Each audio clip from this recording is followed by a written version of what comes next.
Hey, good morning. Let's get started on today's lecture. So in our previous lectures, we've been talking about all of these different hypothesis classes and how to learn in them. In particular, we talked about linear classification and linear regression. And we also talked about how you can get these really interesting boundaries in classification and really interesting regression curves by choosing different features, by choosing not just sort of our default X1 and X2 and X3, but actually having different features. And we're going to sort of explore more of that today. We're going to look at a potential set of features that we could use based on step functions. And that'll lead us to discussing neural nets as a hypothesis class and learning in neural nets, analogous to what we did for both linear classification and linear regression.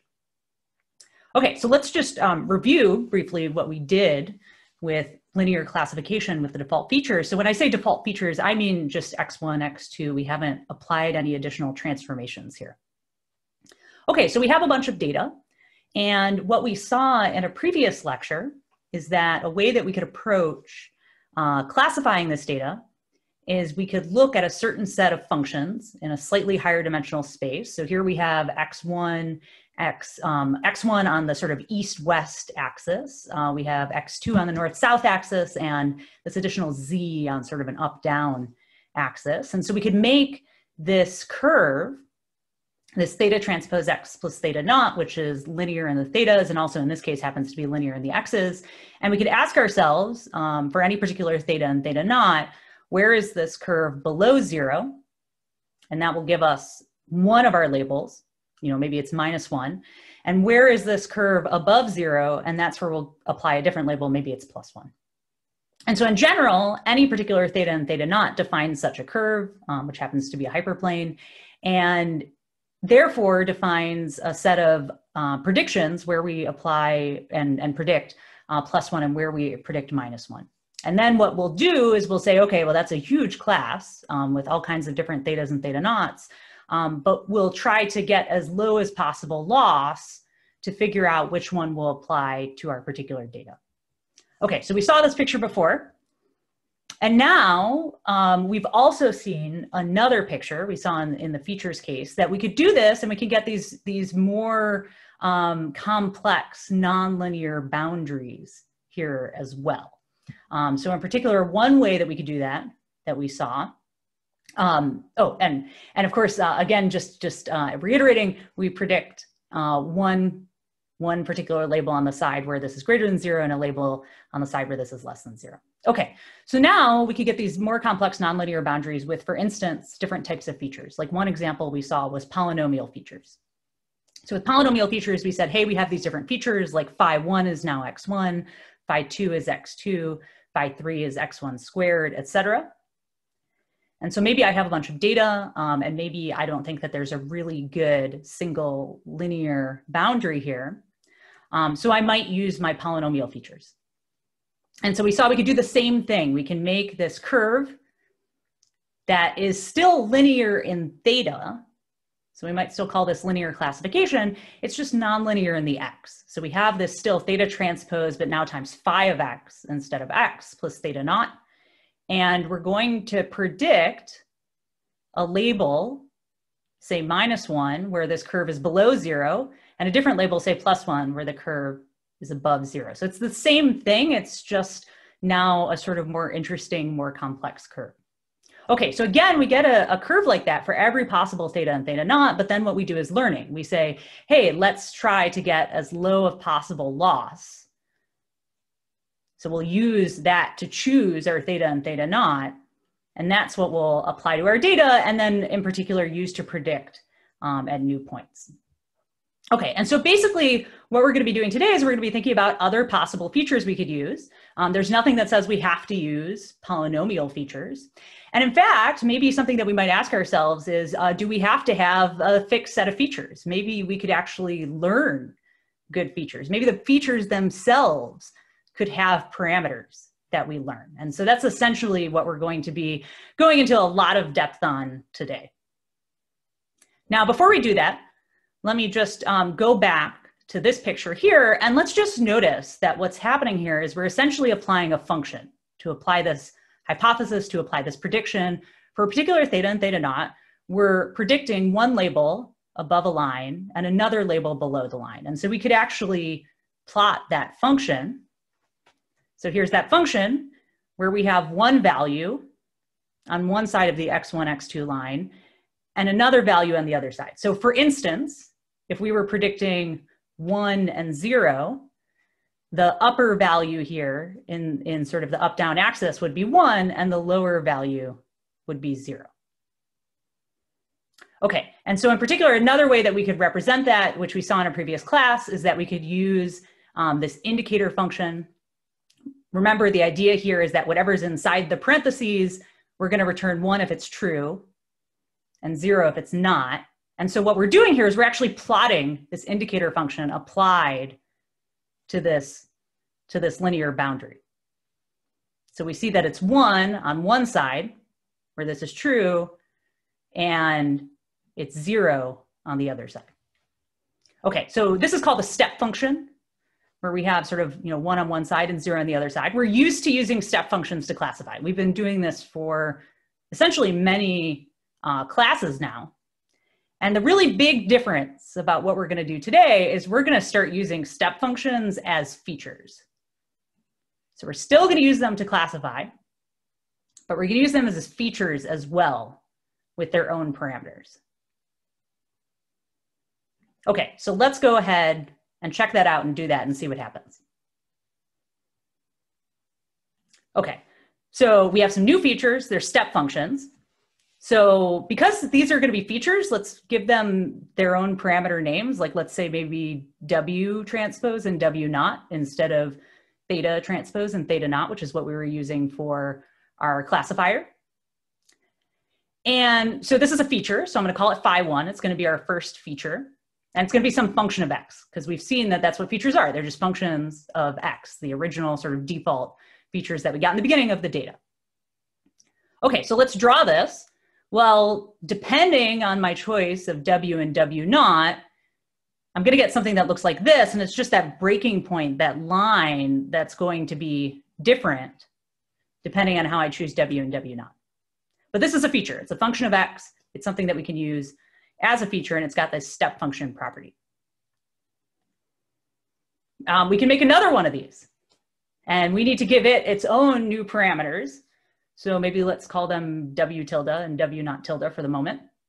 And again, that's going to define sort of where we break and on what side we get 1 and on what side we get 0. So this is just another feature. It's just another function of x. Any function of x could be our features. We happen to be choosing these at the moment. And so now we have two features. We have two functions of x that we can use as features. And so let's ask ourselves, what would classification look like with these features if I were to use these features for classification? Okay, well, we've been doing linear classification. Let's do linear classification again. And what I mean by that, again, is that we're doing something that's linear in the parameters, in the theta and theta naught. But now we have these interesting features, the phis. In this case, we have phi1 and phi2. And so this function that I've just written down, this z equals theta transpose phi of x plus theta naught, this is nothing new. This is what we've been doing with classification this whole time. We've considered polynomial features. We've considered other things. The thing that's new is, one, our new step function features. We haven't considered step function features before. And two, our features themselves have parameters. That's a little bit new. We have not done that before. Okay, so let's see what is this going to look like. Well, in our particular case, we're looking at two features. And so if we write out what does this dot product look like, there's going to be two components. There's going to be our theta1 times phi1, or theta2 times phi2 plus theta naught. And then just so I can plot this, I'm going to choose some particular values of the thetas. That'll be a particular hypothesis. Whenever I choose all of my parameters to have a value, that's one hypothesis. Later on, I'm going to try to learn those parameters, but here I'm just trying to plot what do the hypotheses even look like. And so here's just an example set of values that I could use to plot my hypothesis. Okay, and so once I have those values, I can go ahead and plot a hypothesis, and here we go. So this is my hypothesis based on these two features and this particular linear combination of these features. And again, just as before, what's happening is we're having these labels. So we're applying a label of 1 somewhere and a label of 0 somewhere. And we can find out what those are by sort of looking down from above. So if we look, down from above along that z-axis, we're going to see where we apply the different labels. So in one region of the space, in fact, on two different sides, but wherever you're seeing that check pattern, we're going to get a label of 1 in this case. And in that in-between part, we're going to get a label of 0. So it's just like before where we say, hey, we have this function. We're going to ask, where is that function above 0 and where is it below 0? That's where we're going to get our label of 1 and our label of 0 respectively. And what's different now is just we get a different type of function. This isn't a function that we saw when we did vanilla linear classification. This wasn't a function that we saw when we did polynomial linear classification with the polynomial features. This is a new function for a new set of features, and it actually might be pretty useful. So just as an example of where you might want this kind of classifier, let's think about exoplanets. So exoplanets, again, are these stars that are outside of our solar system, or sorry, they're these planets that are around stars that are not in our solar system. And so one thing that we might want to ask is which exoplanets are habitable? Which ones could life actually exist on? And if you look at this, well, there are a lot of different sizes of stars that exist out in the world or out in the universe. And for each of those stars, as the star gets bigger, the habitable zone is going to be sort of farther out. Because if you get too close to the star, everything's going to be too hot. If you get too far away from the star, everything's going to be too cold. You want to be in that like perfect little Goldilocks area. And so this kind of hypothesis can express that as the size of the star increases, there's this nice little band of distance where things aren't too hot and aren't too cold, and maybe life could exist on this star. And so from that perspective, this is a useful hypothesis to have. We wouldn't want to just use a linear classifier for this because we wouldn't be able to say that there's that nice little band that's separate from everything else. Now we have a little bit more flexibility that we didn't have before with just a linear classifier. Now we have the ability to have sort of, two different divisions and to say something's happening on either side of them. Okay, so this is one particular setting of these weights in the features and one particular setting of these theta and theta naught in the classifier, but let's see what would happen if we changed those settings just a little bit. Remember, the idea of hypothesis classes is that, we can have a lot of different shapes that we can get by changing our parameters. And so let's just change our parameters a little bit and see what else might happen. So in particular, let's look at this first feature. What would happen if I change, say, the W and W naught? Well, I'm going to move around the line that defines where I'm labeling 0 and where I'm labeling 1 in this feature. Well, if I do that, then that's going to change my plot down here because it's still this linear combination of feature 1 and feature 2. Instead, it's going to look like this. So I've just changed one of my features, and that therefore changes my prediction here. And now when I look at it from above and see what gets labeled 1 and what gets labeled 0, it's going to look different. I'm going to get a different kind of boundary. Now we can do this with the other feature too. So here's another feature. Here's our second feature.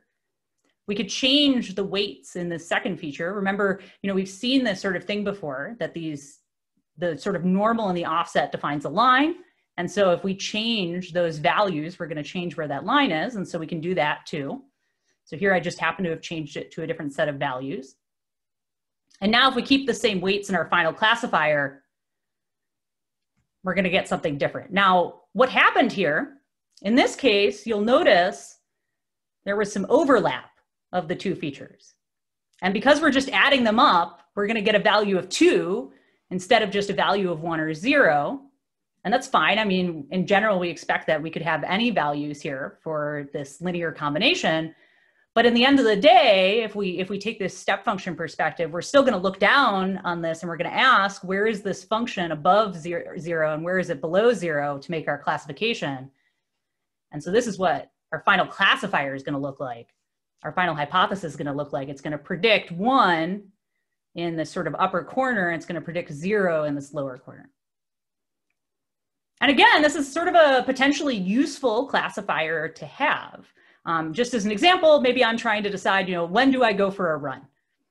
I want to look at the temperature maybe in the precipitation and decide, and from here you can sort of see, maybe X1 is precipitation on this horizontal axis. And I might say to myself, if it's, snowing or raining too much, I'm just not going to go for a run. And I don't go for a run then. Conversely, if it's way, way, way too hot outside, I'm not going to go for a run. And so we're seeing that as well here. And so this is, again, something that I couldn't get necessarily from a straight linear classifier with just the default features as we saw before, that I need something a little bit different. And here I'm able to express this. Now, what if I also don't go for a run if it's too cold? I don't go for a run if it's raining or snowing too much, but I also don't go for a run if it's either too hot or too cold. I'd like to be able to express that. I'd like to be able to express that in my hypothesis. So how could I do that? Well, I might add in a third feature. So here so far we have two features, phi1 and phi2. They're both step functions, but there's nothing that stops us from going further and making yet another feature. So we have the two so far. Let's go for a third. So here I'm just adding yet another step function. I'm running out of notation, so I'm calling it W tilde tilde and W not tilde tilde. This is clearly a problem that we're going to have to resolve, and we're going to resolve it on the next slide, but bear with me for the moment. It's just another step function. It's just another line with one value on one side and one value on the other side. And now I want to ask myself, how does this change? Once I have this new feature, how does this change the function that I create with linear combinations, and then my final classifier that I can make from that function? Okay, well, let's start with this function I make with linear combinations. In order to look at this function, I'm going to need to change what I was doing over here, because so far I only have two features over here. So let's look at this first line. The first line is generic. This is for any number of features. It's going to work out because it's just the features as a vector. The second line is the problem. It's only got two features in it so far. We're going to need to add a third feature. And so this is really what that first line is going to look like when we have three features. So all I did was I added in that theta 3, phi 3 term that wasn't there before. So this is really just writing out that dot product from the line above, but now with three features instead of two. Okay, so now let's choose some particular values just so we can plot this. Because we're going to need some particular values in order to have a particular hypothesis. So here I had some values for two features. I'm going to add in another weight for a third feature. It's pretty arbitrary. I'm just choosing some weights here so we can see what do these hypotheses even look like. So if I do these weights, now I can plot what does my function look like. The function defined right there on the left. It's just a function of x. And here we go. So now we see that there's multiple values that we can get. But again, some of them are above 1 and some of them are below 1. And that's what we were doing with our classification for polynomials. That's what we were doing with our classification for just vanilla features. And that's what we're going to do now. We're going to ask what's above 1 and what's below 1. And so we're going to get the following hypothesis for classification. I'm not going to go for a run if it's raining or snowing too much. I'm not going to go for a run if it's too hot or it's too cold, but if it's in that nice little middle place where it's not raining or snowing too much and the temperature is just right, I'll go for a run. And so again, this is the kind of hypothesis that we couldn't have expressed if we just had our traditional, no nonsense, not changing anything features. We just had our X1 and our X2. But now that we've created these more complex step function features, we're able to say this sort of complex statement about going for a run. Okay, yes, there's a question. Please. Could you say that it's more confidently predicting a 1 if the graph is higher above 1, or? Oh yeah, that's a great intuition. So this idea that we kind of feel like it should be more confidently predicting a 1 if the graph is very much above 1 versus if not. It's sort of saying like, oh, here are all the reasons I wouldn't go for a run. It's raining too much and it's too cold. And so it's like, wow, if all of those things are true, I'm super not going to go for a run. And that's such a great intuition. And that's the kind of thing that we can express if instead of a straight stem function, we had a sigmoid, because a sigmoid is basically telling us exactly that kind of thing. Remember, like, when are we most likely to go for a run and when are we least likely? And so we're going to see that later, basically. So right now we're just saying, hey, am I going for a run or not? But absolutely, that's great intuition. And we're definitely going to go there later in the lecture. Great. Okay, cool. So right now we have this set of hypotheses.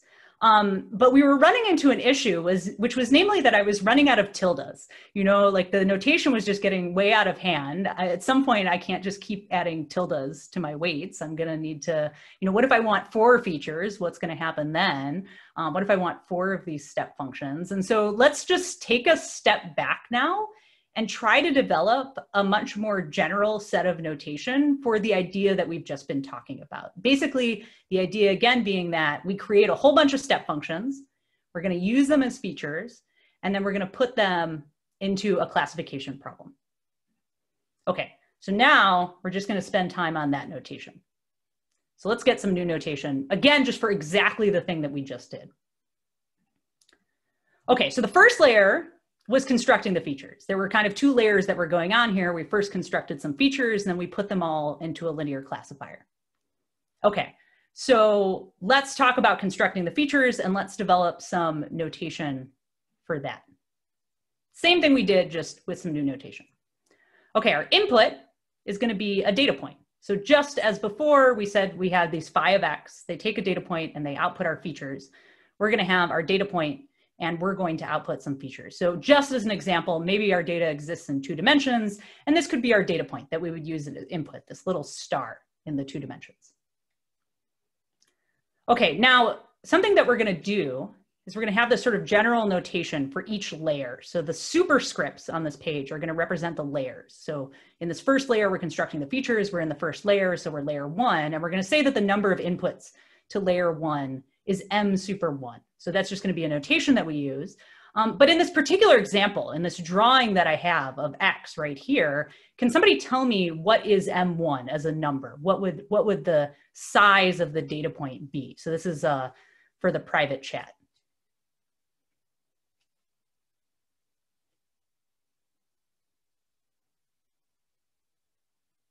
Great, lots of great answers here. Okay, so the answer here in this particular drawing that I have on the right, this is a 2-dimensional data point. So we're seeing that it has size, you know, we've been thinking about these things as column vectors, so it has size 2 by 1, and so m1 here is 2, and the size of the data point is 2 by 1. Okay, great.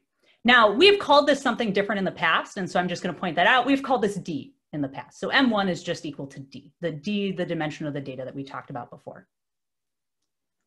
Okay, now our output in this layer is going to be the feature values. So let's just go back to what we had on the previous slide, only in miniature.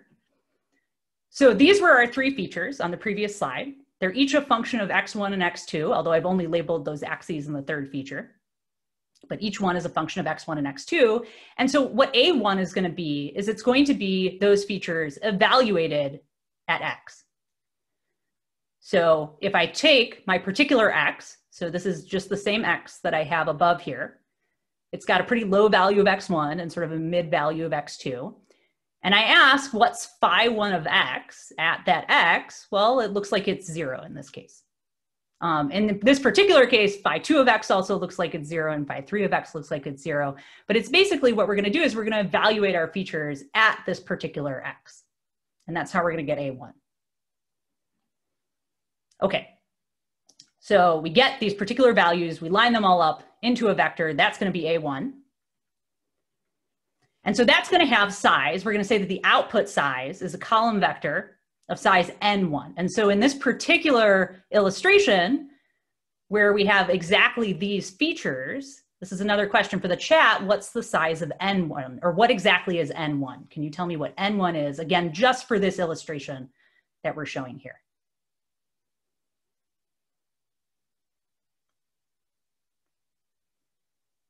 Okay, great. We're getting a lot of 3s.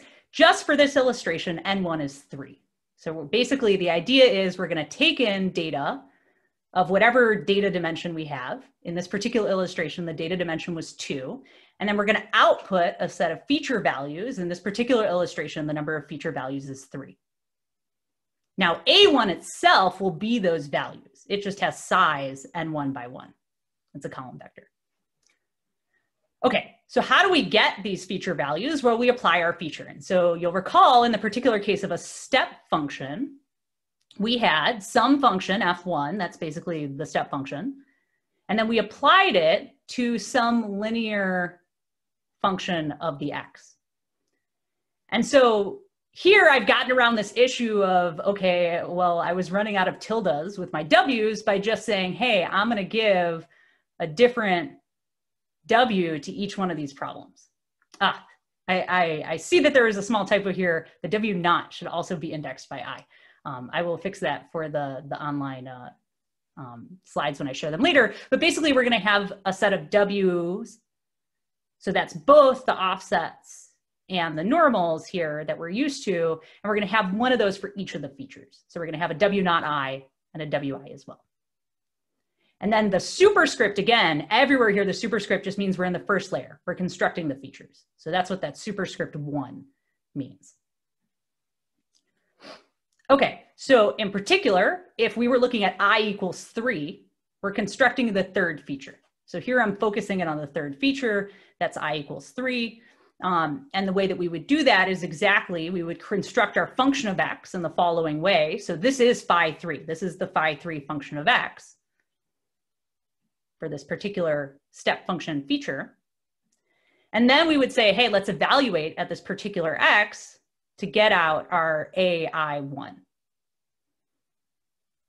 So in this particular case, if we're looking at I equals 3 and we evaluate our feature and we get out our AI1, what is the value of AI1? Again, remembering that this phi3 has 2 values, it's either 0 or 1.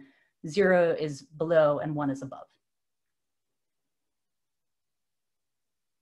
So what is AI1 here? This is a question for the private chat again.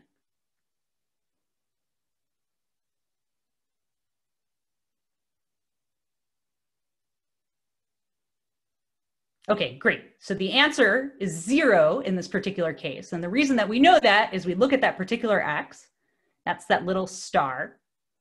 We evaluate it at phi3 of x, and we see that at that particular x here, the value is 0. There were 2 choices, sort of 0 or 1, and this one happened to be 0. Great. So lots of great answers on that one.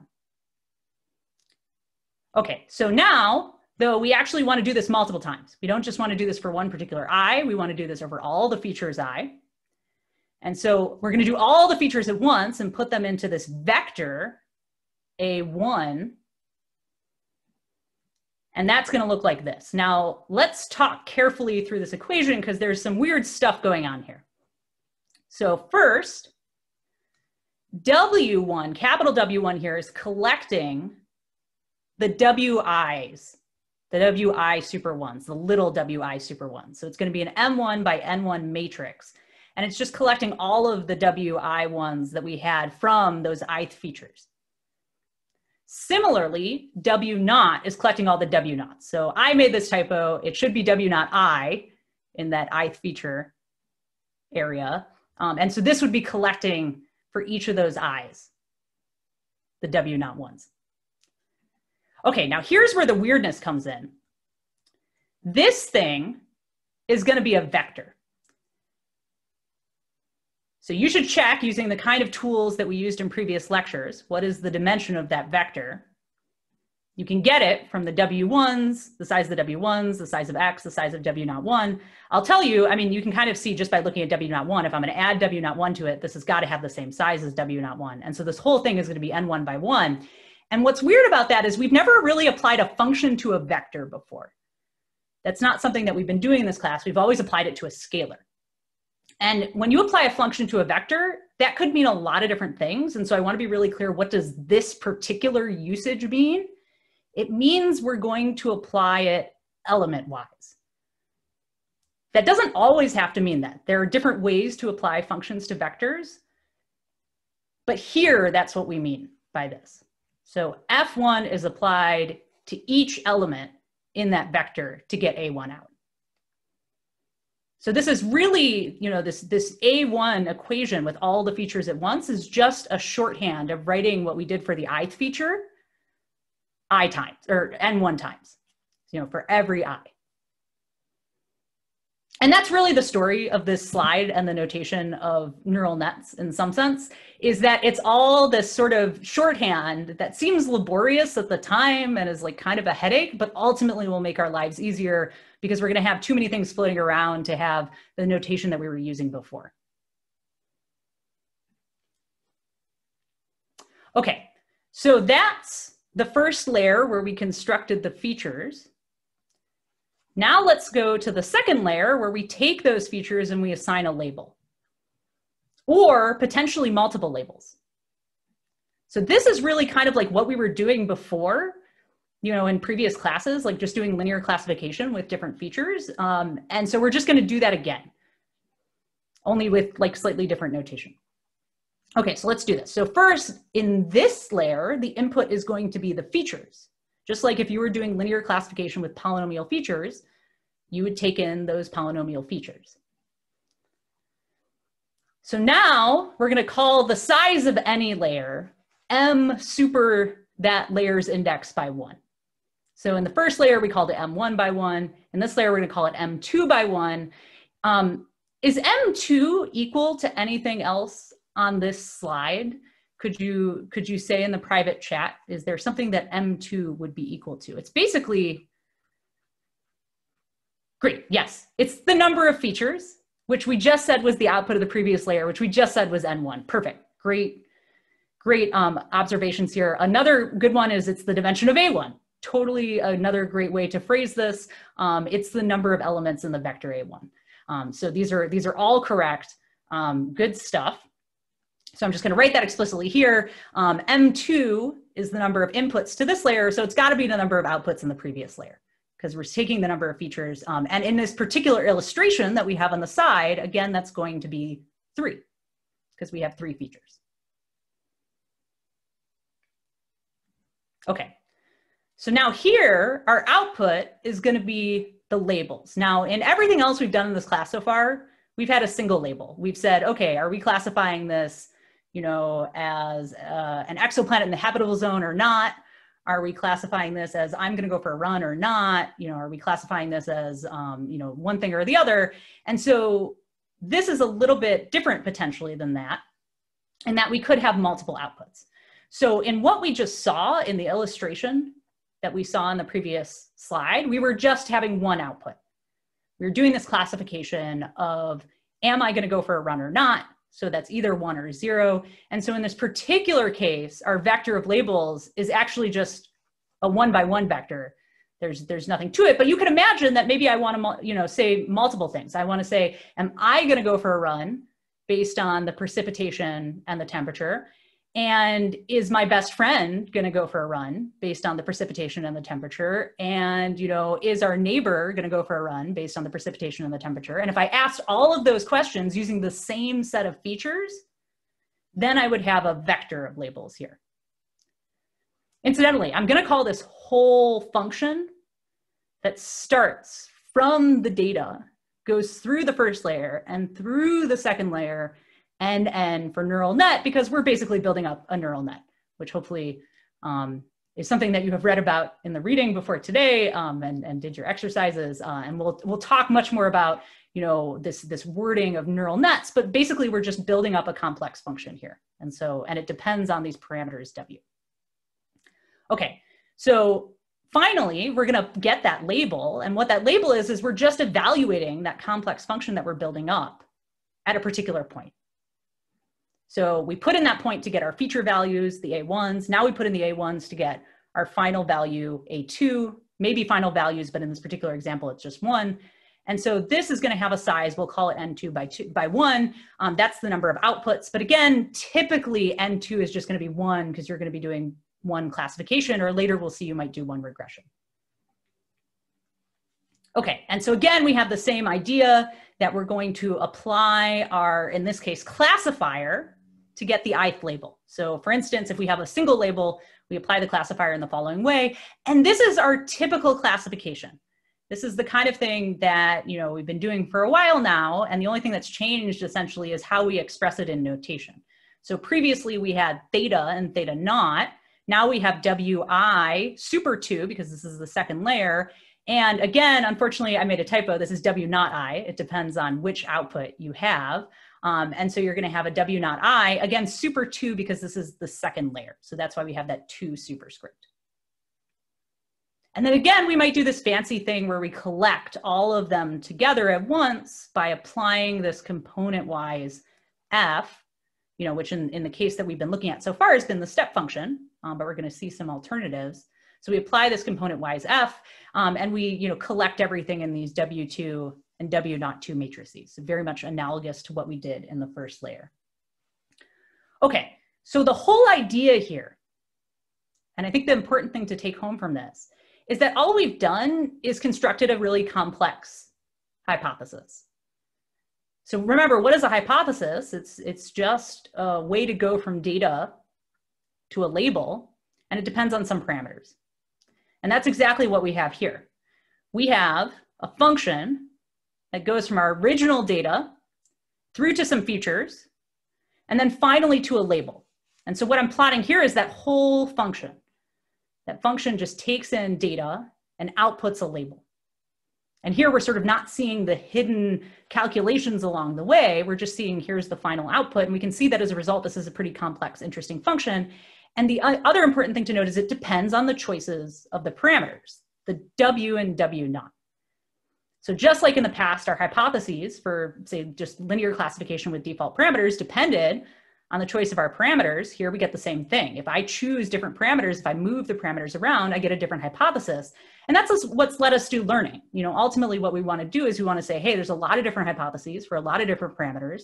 And when we get a particular set of data, we're going to ask, well, which of these hypotheses has a particularly low loss? Can we minimize that loss? And so what we're doing here is really just building up what even are these hypotheses? What do these look like? And in particular for neural nets. Okay, so this is a big old slide of notation, which I think is the kind of thing, you know, all notation looks weird when you first see it, and you get used to it by working with it, by working with it a lot. And so that's what you're going to be doing in your labs, your exercises, you know, everything that you're doing, you're going to be getting really familiar with this notation, and it'll hopefully become, you know, second nature. It'll become something that you're more used to, but certainly it does feel like a lot in the beginning. Okay, so now what we're going to do is we're going to find another way to express the same idea, which can also be a very useful way to express the same idea, and that's with a function graph. Okay, so again, let's just reiterate. So there's sort of a couple of key things going on in this slide, and I'm just going to extract them. This is basically the whole slide. We had the first layer where we constructed the features, and we output the feature values. And we had the second layer where we took those feature values and we turned them into labels.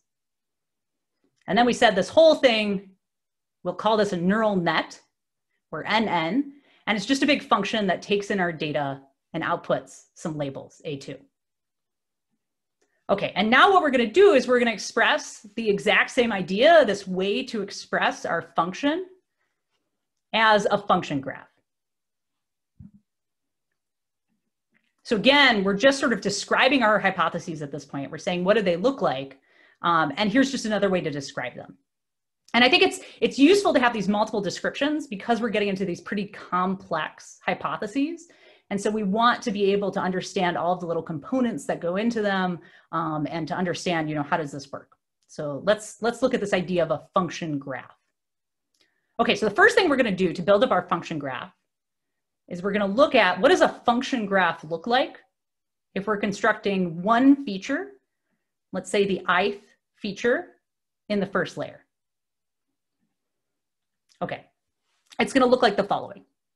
So we have our inputs, x1, x2, up to xm1, because we said that that's our cool new way to describe the number of inputs, but m1 is just d.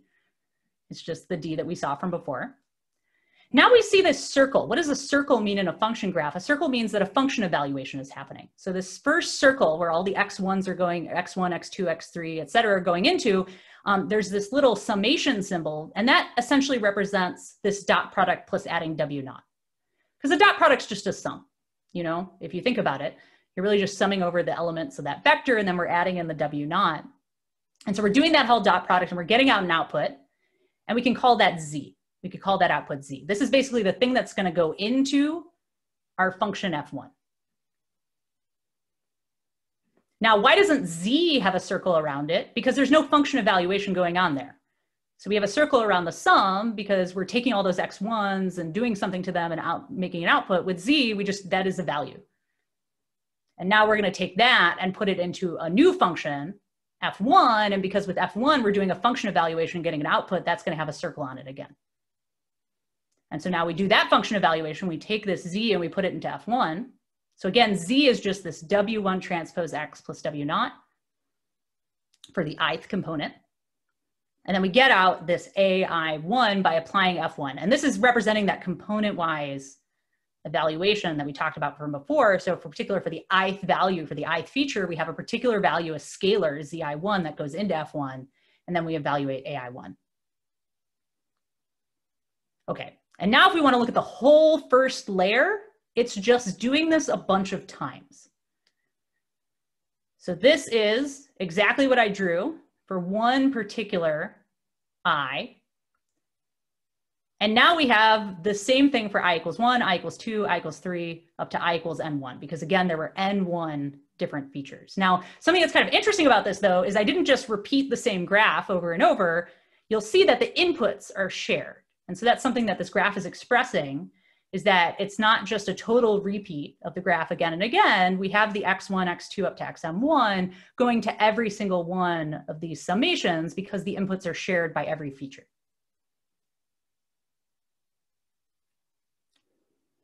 There's a question in the chat, shouldn't there be a w not going into the sum? That's a good point. So here I actually haven't really represented the w's. So something that you'll be familiar with from seeing some of your representations in the course and in the reading is w naughts and w's. Here I just haven't even shown them. And so if I were showing the w's, I would definitely want to make sure that like both I have the w's and the w naughts. I guess I'm kind of just avoiding even showing them on this. So they're implicit in this particular sum, but that's a good point. It's worth noting that really you are using the x's and the w's going into this. And it's sort of, you know, here I'm kind of using it in the same way that, you know, x's are the inputs and w's are the parameters. Like they're still inputs, but we kind of treat them as like different inputs. And so, but yeah, but they definitely are still inputs and they're definitely going into every one of these sums, and it's a different set of w's going into each sum. Yeah. Okay, great. So now we have these features, A1, A2, up to AN. And what I want to do now is I want to look at the second layer. How are we going to represent the second layer on this function graph representation? Well, it's going to be a similar deal. Now our inputs into the second layer are going to be the features from the first layer.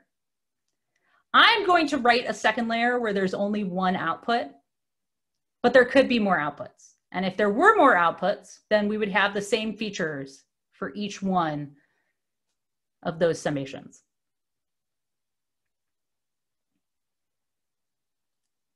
Okay, so we have our first layer, we have our second layer, and then the whole thing, you know, each one of these individually was a set of functions. The whole thing is one giant function. It takes in a bunch of x's and it spits out, in this particular case, one label at the end. It could do more labels. One label is pretty standard. Okay, so now we're just going to make a few notes about this function graph representation. The first note is that it has directionality. There is a notion of going forward and a notion of going backward in it.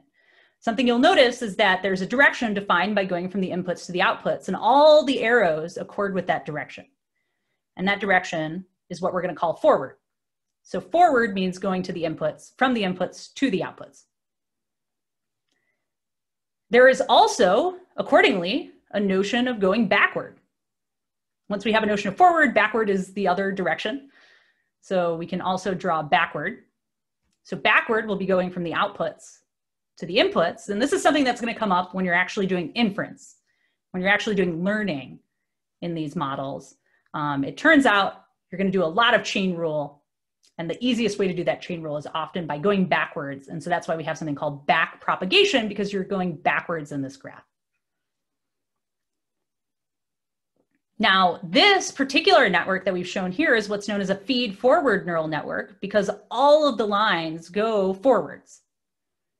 It is possible to have a network that is not a feed-forward network, where some of the lines go backwards. So for instance, here is such a network. This is just an example of a network that would not be a feed-forward network, because one of the farther along outputs then becomes an input. It has a line that goes backwards, an arrow that goes backwards. And this is actually something that we're going to see later in this course with recurrent neural nets. But it's not something we're doing right now. The networks that we're looking at right now, like this network before I added this extra bit, are feed-forward neural networks. So now we're back to a feed-forward neural network now that I've gotten rid of that weird backwards line. Okay, let's also label some of the things that are going on here. So we have inputs. You can actually have inputs to any layer. In this particular case, in this first layer, our inputs are going to be the data. We have essentially this dot product that's going on, where we're adding in the W naughts too, but you can think of that as part of a dot product, perhaps with a feature that is equal to 1. You know, we've seen that interpretation before. We have this thing, which is the output of doing the dot product and adding W naught, but before we apply this function F1. And so we're going to call that the pre-activation. It's what goes into the function F1. And a reason for that name, pre-activation, is in some sense because the function F1 will be called the activation function. And so it's before you apply the activation function, so it's the pre-activation. And then finally, what we get when we apply the activation function is, perhaps not surprisingly at this point, the activation. Now, why might this be called the activation? Well, if you think about these step functions that we've been talking about that have a 0 and a 1, you can think of them as being sort of activated when you hit a 1 and not active when you hit a 0. So this is sort of telling us, you know, did we activate this particular, what we're going to find out is a node, but did we activate this particular feature?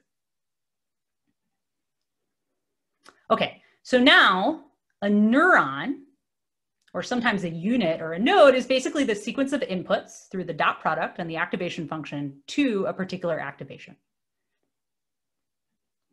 So not going through any other activations, just getting to that nearest activation and taking all the inputs that go into that node, that's going to be a neuron or a node.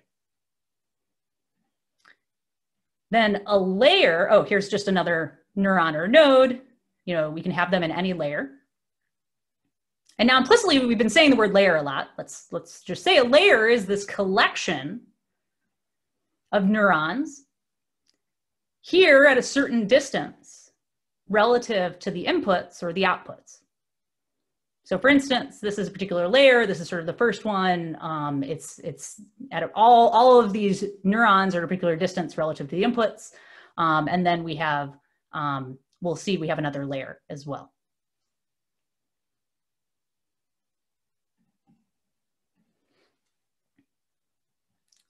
Okay, and then finally, we go through all of this stuff and we eventually get a set of final predictions or guesses.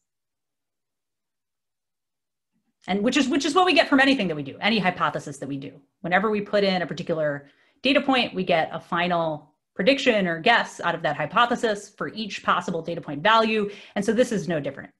The one thing that is a little bit different is that we could have more than one. That's not something that we've talked about too much before. I mean, implicitly, I guess we could have done it, but here we're sort of explicitly including it in our notation as a possibility. Again, in this particular function graph, I've only shown one output, but I could have more. Okay, this also happens to be what's known as a fully connected network. So in particular, we say that a layer is fully connected if all of the inputs to every neuron in the layer are the same. And in this particular case, that's true of all of the layers. So the whole network is fully connected. Now, one more note, we can actually name some of these layers. We could say we have this output layer. So that's the layer that eventually we get that final prediction, that final guess out of, the thing that we actually report at the end of the day. And the stuff before it, we don't see, we don't get a final prediction or a final output out of. And so we might call those the hidden, well, in this case, it's one hidden layer. Spoiler alert, we can have more than one layer that is hidden. And in that case, we will have hidden layers. But it's basically, it's the stuff that's not the output layer. It's the stuff that makes the features. Okay, so now we have multiple ways to think about neural networks. With our original step function idea, with all of the notation that we developed, with this function graph representation. And so let's think about how we would slot that into the way that we think about hypotheses and the way that we do learning in this course. Okay, so our typical problem setup, this is just what we would do for any learning problem so far, is we choose a hypothesis class. We've done that every time. That hypothesis class could have been the linear classifiers.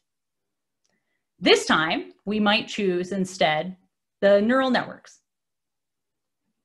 They're defined by the layers, by the number of units in each layer, the number of nodes in each layer, and by these weights, the W's and W naughts. And so to really nail down a hypothesis class, we'll have to say, we're going to have this many hidden layers and this many outputs, and we're going to have this many nodes in each layer, and that'll tell us a hypothesis class.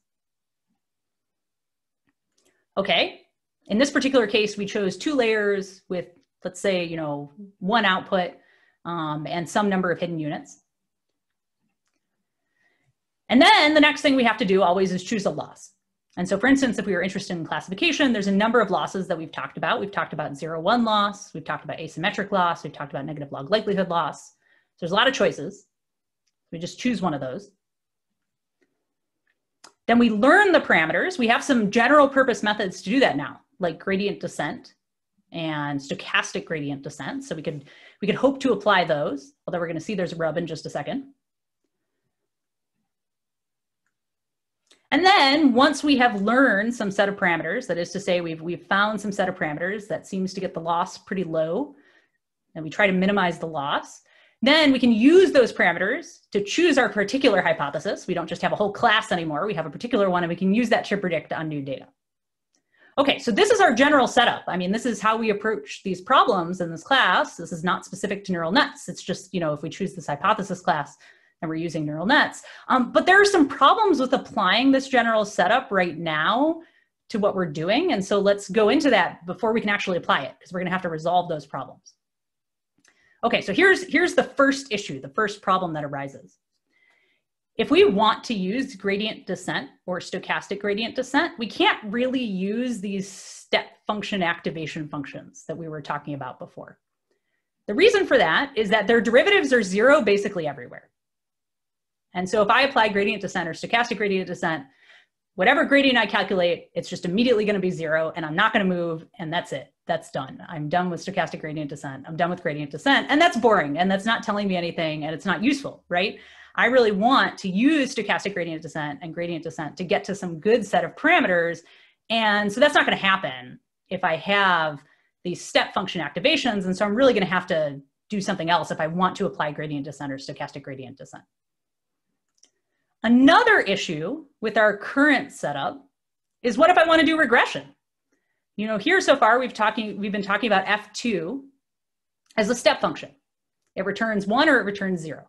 That's not very helpful for regression. We really want some value that could be continuous, that could take a range of values, certainly not something that is only 0 or 1. And so we're going to have to resolve that. And another one is that actually, even if I wanted to use negative log likelihood loss, this loss that we've talked about that can be really useful for classification, that's also a problem because the step function returns 0 or 1. And as many people have been having a really nice set of discussions in discourse about, I just can't put in a straight 0 or 1 into that loss. I really want something that's between 0 or 1, something that I can interpret as a probability. And so I'm going to need to do something else if I want to use that loss in this type of problem. Okay, so let's think about what can we do to solve all of these issues that I want to use some kind of gradient descent or stochastic gradient descent, that I want to do regression, I want to use negative log likelihood loss. Luckily, it turns out there is basically a single solution to all of these issues, and that's to use a different activation function, that we are not beholden to step functions. We don't have to use step functions. They provide some nice intuition. They're useful for plotting things and understanding what a neural network does, but we can use things that are like step functions and still have the properties that we want. And so that's why we're now going to turn to choosing a different activation function than just a step function. Okay, let's look at different activation functions. So our hypotheses look like this right now. We're looking at neural networks with two layers. In the first layer, we create the features. And in the second layer, we get the labels from the features. So our sort of typical linear classification or linear regression is going on in the second layer. Okay, so let's ask first, what if I want to do regression?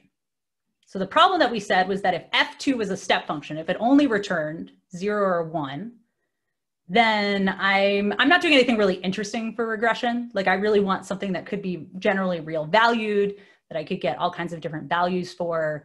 I mean, that's sort of the point of regression, is to be able to have a range of values. Like if I'm trying to predict, what is my air conditioning bill going to be? I don't think it's just going to be 0 or 1. I think it's going to take on all kinds of values, and I want to predict that. So instead of a particular step function activation for f2, here I could have the identity. So if the inputs to f2 can take on a range of values, then now my outputs will be able to take on a range of values. So I'll be able to get an interesting set of values for my regression. Okay, what if I want to use negative log likelihood loss? I want my output of f2 to be between 0 and 1. Well, if I use f2 equal to the identity, that's not going to happen. If I use f2 equal to a step function, that's not going to happen. I'm going to get 0 or 1. But luckily, we have a great, function that we know returns values between, and that's our sigmoid function. So we can use the sigmoid instead here for f2. Okay, our third question was, what if I want to use gradient descent or stochastic gradient descent? I have this sort of nice general way of optimizing losses now. What if I want to use those? Well, I need to be able to take derivatives, and I need them to be useful. So you can take derivatives of the step function. It's just not super useful. It just gives you 0 everywhere. So what do I want to do here? I want to get something that is actually non-zero, that sort of tells me where to go. And so let's think about how we might do that. Well, first of all, we need the f2s to be differentiable. Luckily, each of the f2 values that we just said is fine for that. Z, the identity, is differentiable. The sigmoid is differentiable. So we're all set on the f2s, on this sort of output activations. Okay, but we need the f1s to be differentiable too. So we have to think about what f1s would we choose. Now, f2 and f1 are sort of accomplishing different things in this network. When you look at the output layer, you're getting the labels, you're making the labels. And so with f2, we're thinking about, hey, what are the choices that we've made before to do regression or classification or get these output labels? With f1, we're thinking about creating the features. We're thinking about what features would be useful to have. And so with f1, we want to think, well, what kind of features would be useful, but also have useful derivatives? And so there are actually multiple choices here, because I mean, in some sense, features aren't as immediately obvious, like what do you have to have in a feature? We sort of know with regression and with classification what we're looking for in our output, but what do you have to have in a feature? So there's a few different options. So one option is to just choose the sigmoid again. We know the sigmoid, we're familiar with the sigmoid. It has derivatives everywhere, and they're generally useful. They tell us where to go, and they can tell us things about the sigmoid. Another option, so you can think of the sigmoid as sort of a relaxed 0-1 function. There's something called a hyperbolic tangent, which is a relaxed -1-1 step function. So if for any reason you want something that's sort of a relaxation of -1-1, then that might be more convenient. So you might use the tangent instead. Another option is what's known as a rectified linear unit, or ReLU. So this is a function that's the max of z or 0. It does have an interesting non-zero derivative on one side. When you're on that side, it's extremely easy to take that derivative because it's just the derivative of z. So that's super easy. It's 1. It's great. And what's kind of nice about this too is that if you're doing something like regression, you can really get like a really big range of values out of it. You can get something that's like a linear function. And so you might find that useful for what you're doing. But ultimately, at least from our perspective right now, these are all perfectly fine functions that we could use to create features. And that's what we're trying to do with them. We're just trying to create some features that we could use. Okay, so let's just do a quick little look at how this changes our setup that we saw before when we use these different functions, like what's going to be different about what we're doing. So before, we said we were going to use a step function activation in our first layer. So we make our features by using this step function activation, and this is what our features looked like as a result. We had our sort of linear boundary, and then there was this just sharp cutoff at that boundary. Okay, and then in our second layer, we took those features and we turned them into a final prediction. And so here what I'm going to show is the full function that we get out from x all the way to that final prediction. I mean, this is just what we saw before. And again, it's going to have these very sharp boundaries, and it's only going to have values of 0 or 1 because we're using a step function activation. And now let's just ask, how would this change if we changed our activation function? Okay, well, let's go up here and change our activation function to, for instance, a sigmoid. Let's use a sigmoid instead. And you can think to yourself, how do you think that these step functions are going to change? You might just take a moment and think, you know, what do you think that these are going to look like when we change to the step function activation? And in general, like the idea that we've seen before about the sigmoid is that it's much like a step function, but sort of smoother. And so here I'm just showing the exact same linear boundaries that we had before. And you can just see when we apply the sigmoid activation function, instead of this strict step function activation, that things kind of smooth out. You know, it's a little bit gentler. We see that, you know, usually in life, there isn't a clear dividing line, you know, things are just more or less likely, and that's what this is expressing. Now we can go to our second layer down here and think about our outputs. You know, how does this all translate into taking input x all the way out to a final output? And so one option is we might care about regression. So if we care about regression, our output activation will just be the identity, or, you know, that's certainly a very reasonable choice that we might make. And in that case, we're going to get a very different looking function. So one thing that's happening here is that we're actually seeing, you know, multiple sort of plateaus that are happening, because we can actually see what's happening when we're adding in these different, you know, almost step function features. And so we're seeing that here. And then of course, everything's smoother because not only, you know, are we choosing z as our output now, but we had those smoother inputs to go in. We had those smoother features to go in. Now, something you can see here is that when we're doing regression, but we have these sigmoid features, that you still kind of get like these different layers. You know, there's sort of different levels that you can get. If you don't want that, you could get away from that with a ReLU. If you were using a ReLU for your features, you wouldn't necessarily have to have those levels. That could be useful, it could not be useful. But by changing the weights, you really can get any value here for your output. Okay, now we could also ask what happens if we use our sigmoid for our final output. So we're just gonna basically take what we have on the left here and smush it down with a sigmoid. So with the sigmoid, we're just taking all those different values that we get, because, you know, essentially the left is the pre-activation because it was the identity. And we're smushing them down to be between 0 and 1. And so this comes back to the question from earlier, you know, is it that when these values are higher, when we see these higher values in our pre-activation, does that sort of represent that, you know, maybe some class is more likely? In this particular case, that's made sort of very concrete and made very precise. Yes, exactly. When we have that higher pre-activation value that gets smushed to a higher value when we apply the sigmoid, and so we have a higher probability of a particular class. Okay. So at this point, we have this ability to choose all kinds of different features. We have this ability to have different types of outputs, you know, a regression style output or a classification style output. And we can finally ask, you know, how do we learn these parameters? Because we can apply these methods that we know from before. Okay, so before we can apply stochastic gradient descent or gradient descent, we have to know, what are we applying it to? You know, what is the objective that we're going to try to minimize with stochastic gradient descent or gradient descent? And in some sense, what I'm writing here is just a completely generic objective. You know, I'm just saying, hey, we said from the beginning that the notion of training error is 1 over the number of data points, a sum over the data points of the loss between our guess and our actual for each data point. Our guess is the hypothesis applied to that data point, and our actual is our actual label yi when we're doing supervised learning like this. Now, in this particular case, our hypotheses we're thinking of as neural networks. And so they're going to have these big W and W naught, you know, multiple matrices that we're trying to solve for. And so those are going to be the parameters here.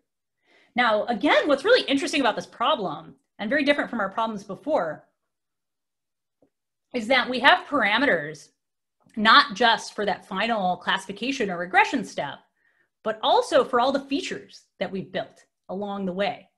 And so all of those are in here. All of those are in our hypothesis. The parameters, you know, for that final layer, which is doing the classification or the regression, but also the parameters for all the hidden layers, which are building up those features. And so that's different from what we've done before. But ultimately, at the end of the day, what we have is a function of all those parameters, and it's a differentiable function. And those derivatives are not just 0. And so we can apply gradient descent or stochastic gradient descent. Now, the one slight thing that is untrue about that is there is this one point in the Ray loop that is not differentiable, but you basically almost never go there. I mean, or you essentially never go there. If you're, you know, running around in stochastic gradient descent or gradient descent, you pretty much will never be at that point because it's just a single point. And you can also even just define what happens at that point, like maybe, you know, define the gradient to be 0 there as well. And so it's not as big of a concern as it might see on the face of it. The bigger concern is that when you're at any other point, which you pretty much always are, that you have a non-zero derivative for most of those points. And you do still get that with the ReLU, that there's that whole side of it that's non-zero. And with the other ones, we see that you really do get a non-zero value for the derivative everywhere, for the tanh and for the sigmoid. Okay, so let's just review what goes on with gradient descent and stochastic gradient descent before we apply them for our particular problem. So let's think about a different problem with some different parameters. Let's call them theta. And we want to apply gradient descent. And so with gradient descent, remember the idea of gradient descent is essentially, hey, I've got this objective function.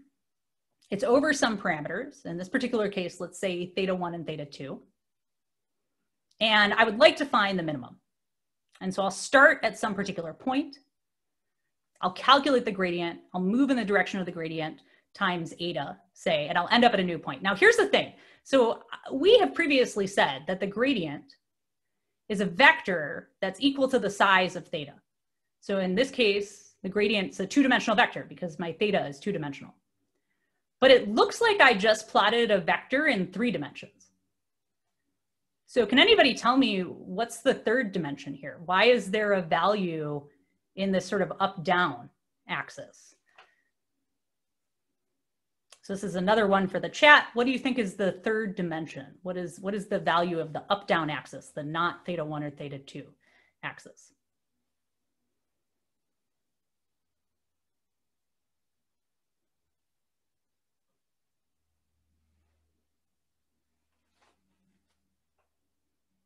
Okay, there's some answers that are on point, and also I think some answers that are going the other way. So this is a good, I think this is a good thing for us to be discussing. So what we're seeing here, so what this vector that I'm plotting here is, it's a three-dimensional vector. It's eta times the gradient in the theta1, theta2 plane, and then its value in the up-down direction is the actual objective function.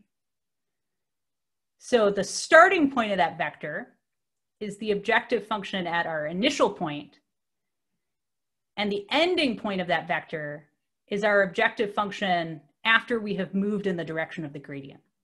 And so this vector isn't just the gradient, and that's a really important thing to notice. If we were drawing just the gradient, it would just be in the theta1, theta2 plane. Here we're drawing the gradient with a little extra information. We're also showing where it came from and where it moved to in the objective. Great. Okay, so once we've done that, we've moved to a new point in the theta space and also implicitly in the j of theta space, because we can evaluate the objective function at that particular theta. And that's what we've done here in this gradient. And so we can do it again. We can say, hey, let's take another gradient descent step. Let's calculate the gradient. Let's calculate, where we move to in the theta space. And then let's calculate the j of theta at that point. And then let's do it again. And then let's do it again.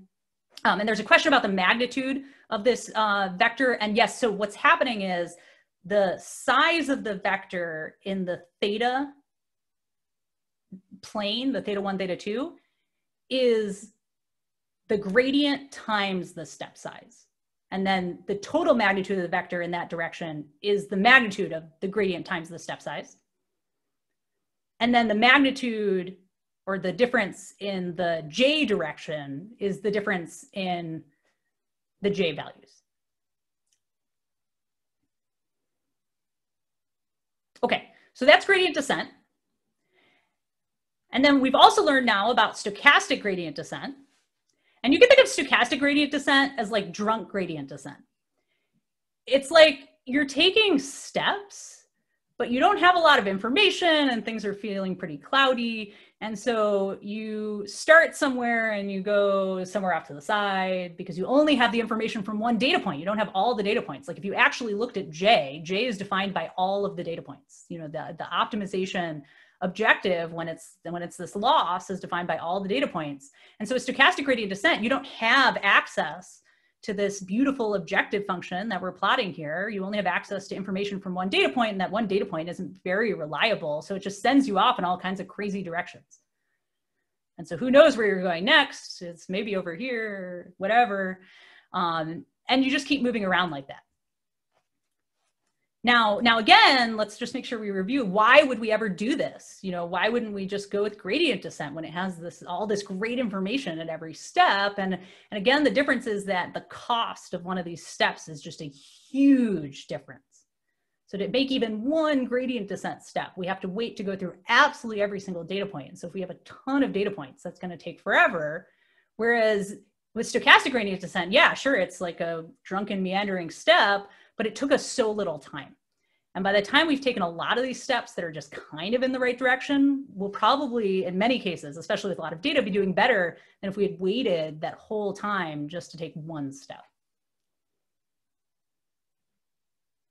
Okay, so we have these theorems from our previous, talking about gradient descent and stochastic gradient descent that I'm just going to state very roughly and in very plain English, that roughly say, okay, if our objective is nice and convex, then gradient descent and stochastic gradient descent should perform well, in the sense that if you run them long enough, they should get near the unique global optimum, when that unique global optimum exists, that unique global minimum in the case where we're minimizing things, where we're minimizing the objective. Okay, so this is the challenge of neural nets. This is why we're spending a few weeks on them. We're going to have a couple of weeks with lots of different explorations. And if you are just using them in practice, this is something that you should absolutely be aware of. This is why there's so many different parts to this chapter. There's so many different things to read about, because the neural net objective is not just not convex, it's like super not convex. It's got so many different local optimum. It is something that to this day, especially in the kinds of neural nets that people are really looking at and trying to use in practice, people spend tons of time trying to understand what these objectives even look like.